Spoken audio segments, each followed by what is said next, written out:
ગામમાં આજથી 40 વર્ષ પહેલા 76 હિતોતરમાં દલુભાઈ સાહેબ જિલ્લા પંચાયતના પ્રમુખ હતા. એ વખતે તાલુકા પંચાયત ધોલેરામાં હું પ્રધાન હતો. દલુભાઈ સાહેબે કીધું મને કે જોતા રહો. મેં કીધું હુકમ. તો કે આપણે કિલવા જવું. મેં કીધું કિલવા કેમ જવું હોય તો ત્યાં કે રૂપો તરક થઈ ગયા અને આપણો ચૌધરીઓના વાંદણાના ઇતિહાસની ધરોહર ત્યાં, તો એ સ્થળ જોવા જવાનું હોય આપણે ગામમાં.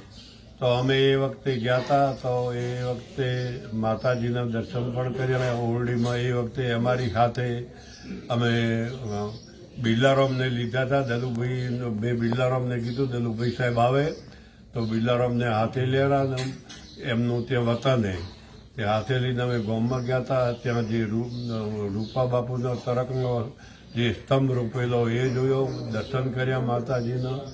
અને તમે આવ્યા તો ઐતિહાસિક કિલ્લા, એ ઐતિહાસિક સ્થળ અને ચૌધરી સમાજનું ગૌરવ હોય.